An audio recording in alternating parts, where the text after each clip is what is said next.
Slav bûye, îro ez li gundê Mordodo me, ez ê beşdarî merasîma cenazeyê jineke Suryanî bibim. Werin em bi hev re temaşa bikin ka merasîmên wan bi çi şêwazê rê vediçin. Kerem ki.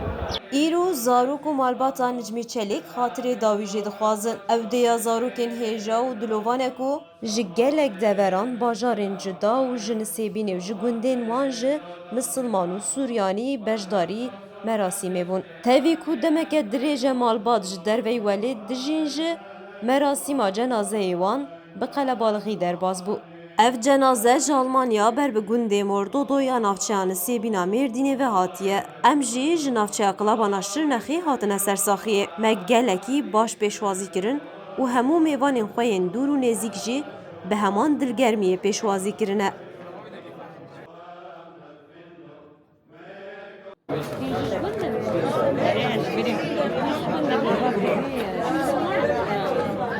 Niha em ketin derê û merasîm bi îlahiyan dest pê kir.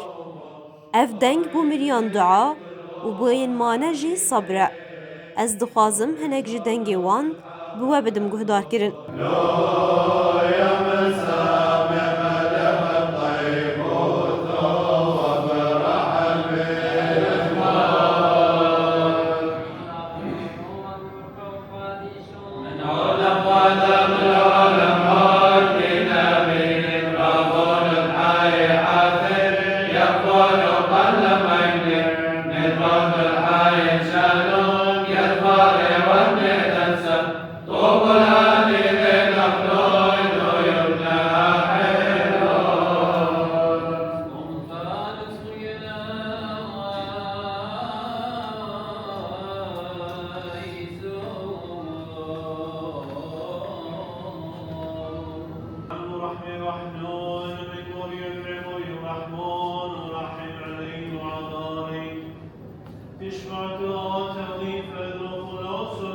Tê bawerkirin ku ev ne dawiyeke, ji bo jiyaneke nû destpêkeke. Ji bo vê jiyana nû dua dikin û xêra wê didin. Ev baxûr ji bo baweriya Suryaniyan ciheke xwe ya girîng heye. Nîşaneya wê ya ku duayên tên kirin, bi dumana wê re bilindî eşrê dibe. Ev bi taybetî ji aliyeke şeve tê hilkirin û diyakos ku cilên spî li berin jî digerîne.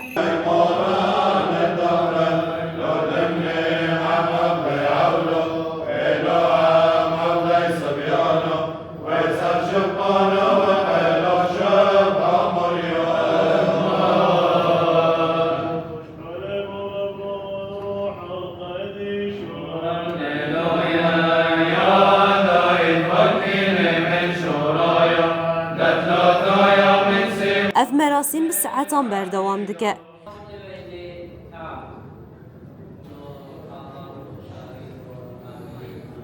أعطيته كل خولي عزاديمي وحتى أعطي أهلا وسهلا أكو هنا بارخما بشينو الضيف استي بشينو أرى حقوق أقاربي على عيني إلى شنا أعطينا آثن ممنون من كل خو بحاسامي دمي كل خو جديدا استعميني أعماي وبشينو أعطيته أهلا وسهلا كلمة بانا من حمسة سليمة سرچاوي مهاتنا رحمة خدي المرية والتفدى جيبي والحمس شهيدة والمرية تفدى جيبي وسباسيا وحمادكم حمس سرچاوي مهاتنا من هر بيجي شاين سنبيل شرنا خاتمة أمادين تعزية بريخة سريانياني أم سيركتيش شاهيا ديلانا هر تشتي أم هبرنا أم بريك يعني أم سيركتي بريكين چه تشتهی ام هفدورنا sürekli ام هفدورا دانستاندن کینا هم ام گله شرنخ یه سریانی ام شرنخ هاتین ام صد خودش ملبات خار الخانزینه قربالخی تعزیه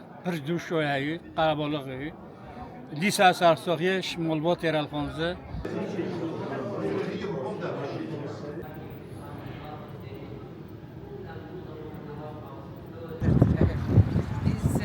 Mezopotamya'nın kadim halkları ve inançları birlikte yaşamanın, birlikte var olmanın felsefesini her zaman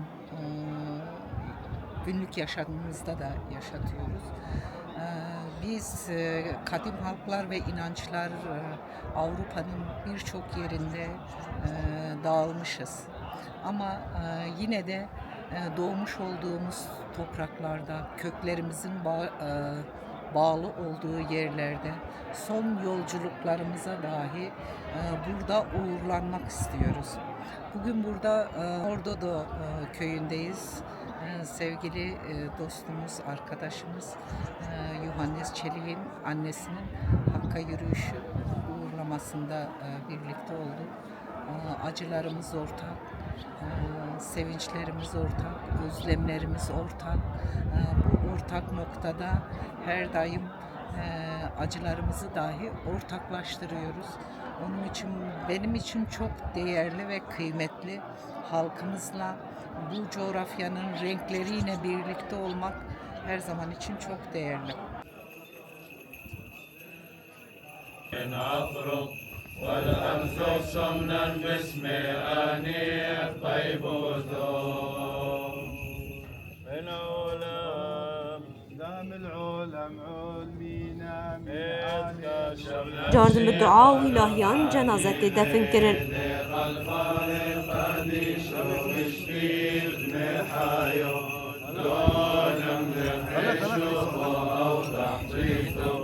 علم شثم روحثم بالموت نوعوها ستمورا ست روحثم مولي وقوة حاشك فين وقيم كابوت يمينه